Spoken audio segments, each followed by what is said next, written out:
Hey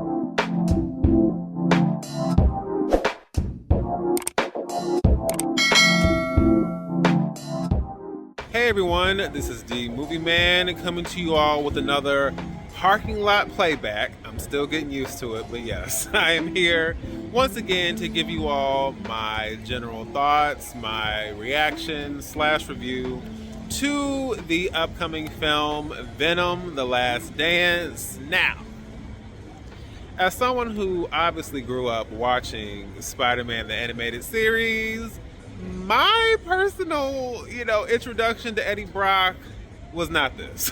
Okay? And just Eddie Brock, Venom, Carnage, all of it. Yeah. My experience with that and what these films have, I guess, tried to reinterpret that into, yeah. There's a whole lot to be said about that. Let's just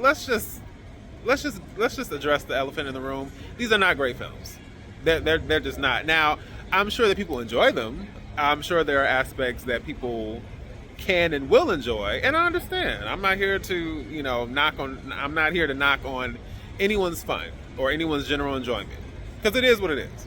But ultimately, these films are not good. They're just not. They're not great, and honestly, even when it comes to the whole casual fun piece, it doesn't quite hit that for me. Now, what I will say is that the first film, even though I knew it wasn't going to be great and I didn't really have any real expectations for it at all, there's something about that first film that still entertained me in a so bad it's good type of way. And that can really be a good time for me. Like, look, I don't need everything to just, knock and hit on all cylinders, but if I can laugh and kind of watch something that's poking fun at itself and not really taking itself seriously, then that's fine. I wish I could say the same about Let There Be Carnage.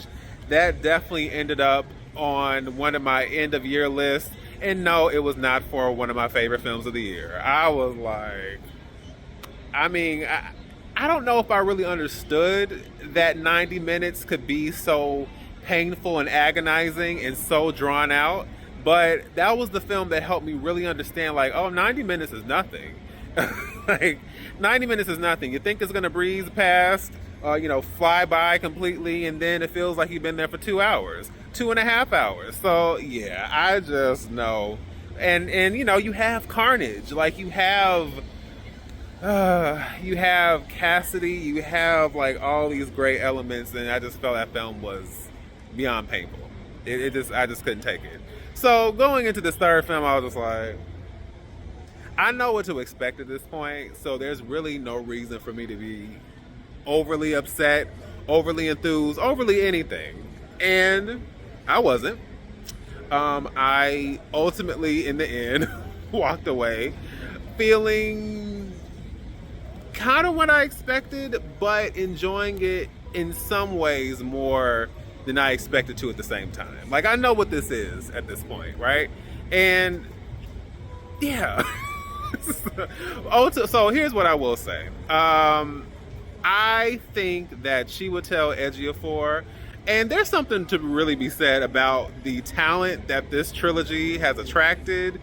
Well, not even just the trilogy. A lot of these Sony Marvel films, even like Madam Web and Morbius, and the people that get involved with them, like, we're talking about talented people, award nominated, award winning actors, and it's just like, whew, well, I guess bills have to be paid. And it's no judgment, but I'm just like, oh, I can even understand the MCU, but ooh, these films, yikes. But like I said, ultimately somebody has to keep the lights on, and it ain't gonna be me. So, I'm here supporting, watching, and these folks are getting paid. So it is what it is in the end. But I will say that Chiwetel Ejiofor, even in a film like this, I just feel like he manages to bring something grounded to a film that's as zany and goofy and silly as this one is. And I mean, he really does do that. I just felt like when he was on screen, I'm like, how are you making this seem realistic and somewhat grounded? And how are you a character that I can take seriously amidst all this foolery?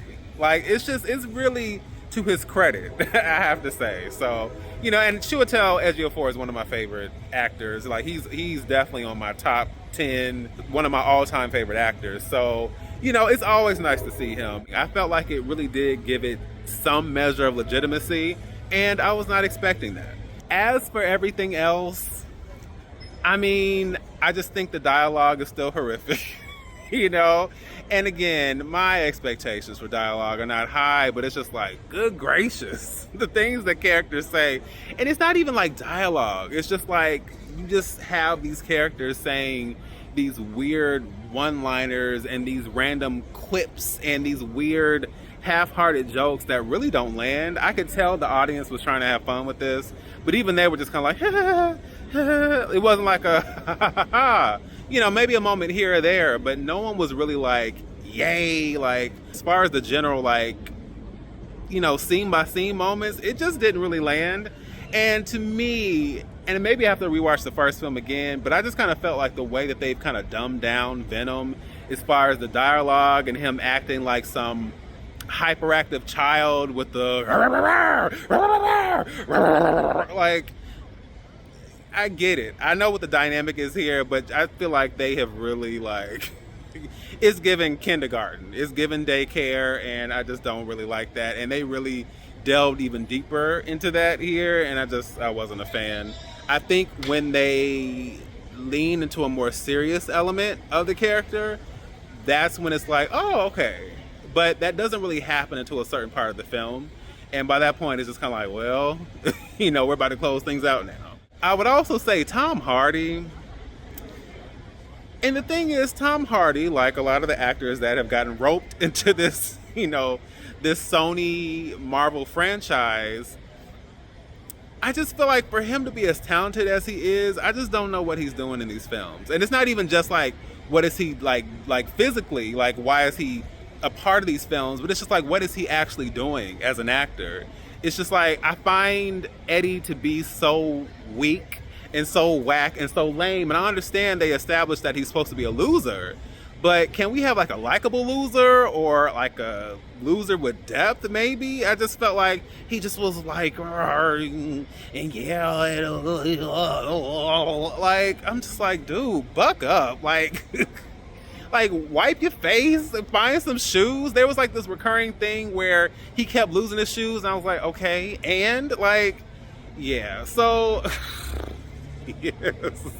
I will also say, please feel free to stick around for the credits, because we get a mid-credit scene and then a post-credit scene, and everyone was waiting around, and the last one was almost a fake out. I think everybody was about to get really upset if there was not a post-credit scene at the end, but there is. So if you are so inclined, you guys can check it out, and feel free to let me know your thoughts. You know, I know you guys are a lot of you probably enjoy this trilogy far more than I did, and I like the first one, I enjoy it, but I think it's good that this trilogy is coming to a close, and I am intrigued to see what they're going to do given the post-credit scenes. Are things over? Well, never say never.